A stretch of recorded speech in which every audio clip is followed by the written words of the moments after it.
Friends, నేను సౌహార్దత చెప్పడానికి రాలేదు, సహబాధితుడిగా వచ్చాను ఇక్కడికి. ఈ మధ్య నన్ను తిరిగితే 10,000 వ్యూస్ కు గ్యారంటీ వస్తాను. అది ఉపాధి హామీ పథకం అయిపోయింది. ఏం చేయాలి మీరు గమనించండి. నేను మాట్లాడిన వెంటనే నన్ను మెచ్చుకుంటూ పెట్టినా, నన్ను తిట్టుకుంటూ పెట్టినా 10,000 వ్యూస్ కంపల్సరీ, 110%. అది అలా అష్యూర్డ్ స్కీమ్ అయ్యాను. కానీ ఇక్కడ మహిళా జర్నలిస్ట్ లో మీరు నిజంగా మిమ్మల్ని మహిళా జర్నలిస్ట్ అనం, మీరు జర్నలిస్టులు అంటే మీరేం ప్రత్యేకంగా మహిళా జర్నలిస్టులు పురుష జర్నలిస్టులు ఉండరు. జర్నలిజం ఇది జర్నలిజం. అయితే మా మీద దాడిని భరించగలుగుతాం, మీ మీద దాడిని మేమే భరించలేము.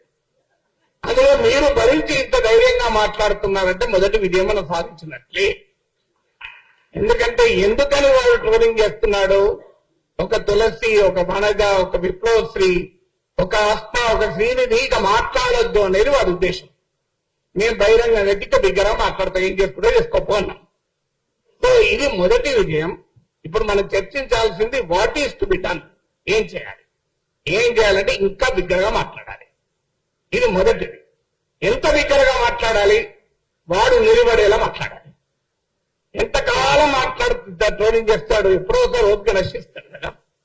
ఫార్చునేట్లీ మనలాంటి పెరుగుతున్న కొద్దీ వారికి టైం కూడా సరిపోదు, డిస్ట్రిబ్యూట్ అవుతుంది. క్షేత్రగణితం, మెన్సురేషన్, నలుగురు ఉన్నప్పుడు వాళ్ళందరూ నలుగురు మీద పడతారు.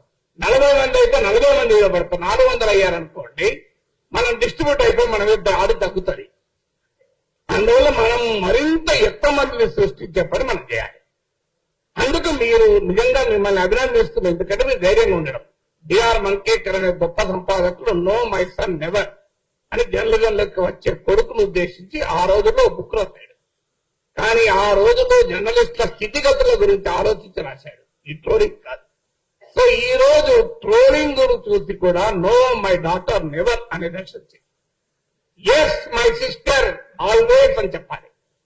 అలా మనము వందలాది మంది జర్నలిస్టులను తయారు చేయడం వల్ల ట్రోలింగ్ ఆపడం కాదు, ట్రోలింగ్ విల్ బికమ్ కాస్ట్లీ. ఎందుకంటే మనం 500 మంది ట్రోల్ చేయాలని వాడు ఎక్కువ మంది పెట్టుకోవాలి. దీన్నే ఇప్పుడు అసిమెట్రిక్ వార్ఫేర్ అంటారు. ఇరాన్ వాడు సాధించింది అదే కదా. ఎంతో కాస్ట్ అందేమో, వాడి ఖర్చు పెరగాలి, వాడి పని పెరగాలి, అప్పుడు వాడు ఎక్కడో కానీ ఆగుతాడు. సో అందువల్ల మనం ఎక్కువ మంది జర్నలిస్టులను సృష్టించడం రెండవ పని కావాలి. మూడవ పని ఏంటంటే దీనికి క్విక్ సొల్యూషన్స్ లేవు ఫ్రెండ్స్. నా రిక్వెస్ట్ ఏంటంటే ఇక్కడున్న చాలా మంది పెద్దలు ఉన్నారు, రామచంద్రమూర్తి గారు, శ్రీనివాస్ గారు, నారాయణ గారు, మీరు ఇనిషియేటివ్ తీసుకోవాలని నా విజ్ఞప్తి.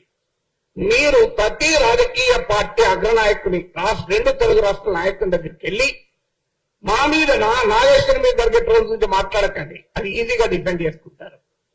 ఇక్కడ మహిళా జర్నలిస్టుల మీద జరిగే ట్రోలింగ్ గురించి మాట్లాడండి, వాళ్ళు డిఫెన్స్ చేసుకోలేరు.